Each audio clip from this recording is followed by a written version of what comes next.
అందరికీ నమస్కారం. AP political cave కి స్వాగతం. ఆంధ్ర రాష్ట్ర ముఖ్యమంత్రి అయినటువంటి నారా చంద్రబాబు నాయుడు గారు సెన్సేషనల్ నిర్ణయం తీసుకున్నారు. గత ప్రభుత్వాలు గాని ఇదివరకు ఉన్నటువంటి ముఖ్యమంత్రులు గాని ఎవ్వరూ చేయలేనటువంటి ఒక గొప్ప నిర్ణయాన్ని, అంటే ఒక గొప్ప మార్పుని ఆంధ్ర రాష్ట్రంలో అవలంబించనున్నారు.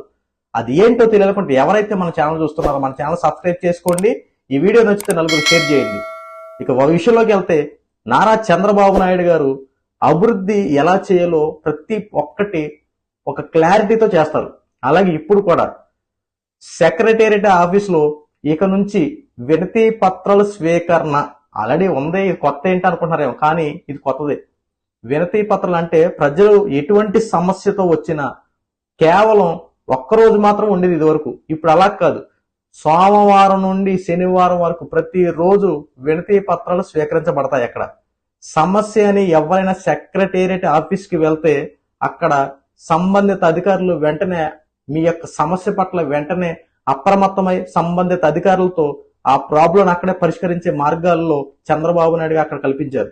మామూలుగా అయితే ఇదివరకు టీడీపీ అధికారంలో ఉన్నప్పుడు ప్రజావాణి అని చెప్పి ఒక్క సోమవారం మాత్రమే ఈ వినతి పత్రాల స్వీకరణ ఉండేది. అంటే సంబంధిత అధికారులు, ఫర్ ఎగ్జాంపుల్ కలెక్టర్ ఆఫీసులో కానీ లేదంటే ఎంఆర్ఓ ఆఫీసుల్లో కానీ వినతి పత్రాలు స్వీకరించి మీ యొక్క ప్రాబ్లం అక్కడితో పరిష్కరించి చేసుకునేలా కొన్ని ఏర్పాటు చేశారు ప్రజావాణి తరపున. అలాగే వైఎస్ జగన్మోహన్ రెడ్డి అధికారంలోకి వచ్చిన తర్వాత ఆ ప్రజావాణి కాస్త స్పందన అనే విషయంగా మార్చి ప్రతి సోమవారం కలెక్టర్ ఆఫీసులో స్పందన కార్యక్రమం పెట్టేవారు. ప్రతి ఒక్కరు అక్కడికి వెళ్ళి సమస్యలు చెప్పుకునేవారు. ఇప్పుడు సెక్రటేరియట్ ఆఫీసులో ఇప్పుడు 2024 ఎలక్షన్లో కూటమి అధికారంలోకి వచ్చింది. కూటమి ప్రభుత్వం తీసుకున్న నిర్ణయాలు ఏంటంటే 2024 ఎలక్షన్లు గెలిచిన తర్వాత ఇప్పుడు చంద్రబాబు నాయుడు గారు ఆలోచించిన విధానం ఏంటంటే సెక్రటేరియట్ ఆఫీసులో ప్రతిరోజు ఖచ్చితంగా వినతి పత్రాలు స్వీకరించాల్సిందే.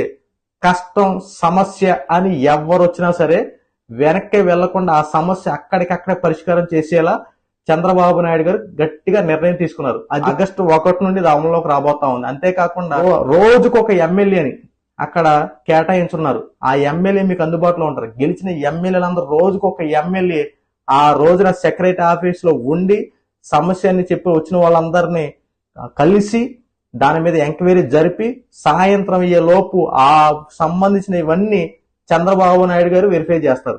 ఈ రోజున ఎన్ని వినతి పత్రాలు వచ్చాయి, ఎన్ని పరిష్కరింపబడ్డాయి, ఎన్ని పెండింగ్ లో ఉన్నాయి, ఇంక ఎన్ని చెయ్యాలి అని చెప్పి ప్రతిదీ పిన్ టు పిన్ ఎక్కడ ప్రాబ్లం అక్కడే సాల్వ్ చేసే విధంగా చంద్రబాబు నాయుడు గారు సెన్సేషనల్ నిర్ణయం తీసుకున్నారు. అంతేకాకుండా గత ప్రభుత్వంలో ఏదైనా అవకతవకలు జరుగుంటే అవన్నీ పక్కన పెట్టేసేయండి. ఇప్పుడు చంద్రబాబు నాయుడు గారు అధికారంలోకి వచ్చిన తర్వాత సమస్య ఏదైనా సరే, ఏ సమస్య అయినా సరే స్పాట్ లో పరిష్కారం చేసే విధంగా ఈ వినతి పత్రాల కార్యక్రమాన్ని చంద్రబాబు నాయుడు గారు ఏర్పాటు చేశారు. అంతేకాకుండా చాలా మందికి పోలీస్ స్టేషన్లోకి వెళ్ళినా మాకు న్యాయం జరగట్లేదు, కొంతమంది అధికారుల వల్ల మేము వేధింపులు గురవుతున్నాం, కొంతమంది మమ్మల్ని చాలా ఇబ్బంది పెడుతున్నారు, ఇలాంటి ఏవైనా ఉన్నా సరే వెంటనే సెక్రటేరియట్కి వెళ్ళడం, అక్కడ మీ వినతి పత్రం ఇవ్వటం, దానికి సంబంధిత అధికారులను అక్కడే స్పాట్ లో దానికి సంబంధించిన వాళ్ళని మీకు ఏర్పాటు చేస్తారు. ఏర్పాటు చేసిన తర్వాత ఆ సమస్య పట్ల వెంటనే పరిష్కారం చేసే మార్గాలు వెతుకుతారు. ఇవన్నీ ఆగస్టు 1 నుండి అమల్లోకి తీసుకురావడం కోసం చంద్రబాబు నాయుడు గారు ప్రణాళిక నిర్మించుకున్నారు. ఎందుకంటే ఇదివరకు ఎప్పుడూ లేని విధంగా, ఇదివరకు ఏ ముఖ్యమంత్రి చేయని విధంగా సెక్రటేరియట్ ఆఫీసులో కేవలం అధికారులు కూర్చొని సమీక్షలు చేస్తూ ఉంటారు.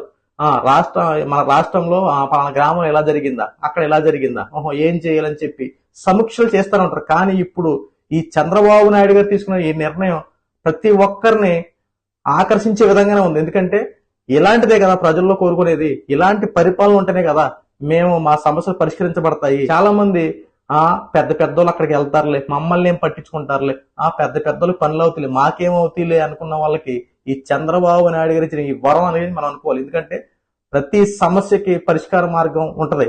ఆ మార్గాన్ని సెక్రటరీ ఆఫీస్ లో పెట్టారు. చంద్రబాబు నాయుడు గారు ఇచ్చిన ఈ అవకాశం ప్రతి ఒక్కరు సద్వినియోగం చేసుకుని మీ సమస్య ఏదైనా సరే సెక్రటరీకి వెళ్ళండి. ఇక్కడ కూడా కలెక్టర్ ఆఫీసుల్లో, ఎంఆర్ఓ ఆఫీసులో ప్రతి సోమవారం ప్రజావాణి కార్యక్రమాలు నిర్వహించబడతా ఉన్నాయి. అక్కడ కూడా మీ సమస్యలు చెప్పుకోవచ్చు. ఒకవేళ ఎమర్జెన్సీ ఏమైనా ఉంటే వెంటనే సెక్రటేరియట్ ఆఫీస్కి వెళ్ళడం, అక్కడికి వెళ్ళి మీ వినతి పత్రాలు ఇవ్వడం, వెంటనే సమస్య పరిష్కరించేలా మీరు పనులు చేయించుకోవడం. ఇది ఎందుకంటే మనమంతా ప్రజలు చేత ఏర్పరచుకున్న ప్రభుత్వం, ప్రజలు కష్టాలు తీర్చడం కోసం ఏర్పాటు చేయబడిన ప్రభుత్వం. చంద్రబాబు నాయుడు గారు ఆలోచించి చేసే పని ఏంటంటే ప్రజా సమస్యలు తీర్చాలి, అభివృద్ధి వైపు నడిపించాలి. ప్రజా సమస్యలు తీర్చి ప్రజా విషయాలు తెలుసుకుంటేనే పరిపాలన ఏ రకంగా చేయాలి, ప్రజలకు ఉన్న సమస్యల పట్ల ప్రజల సమస్యలు తీరితే దానికి సంబంధిత విషయాలు ఎలా తెలుసుకోవాలని చెప్పి ప్రభుత్వం కూడా మంచి ఆలోచనతో ఈ ప్రణాళికలను రూపొందించింది. చంద్రబాబు నాయుడు గారు తీసుకునే నిర్ణయం పట్ల మీ అభిప్రాయాన్ని కామెంట్ రూపంలో తెలియజేయండి. ఇలాంటి మరిన్ని అప్డేట్స్ తెలుసుకోవడం కోసం మన ఛానల్ సబ్స్క్రైబ్ చేసుకోండి. అందరికీ నమస్తే.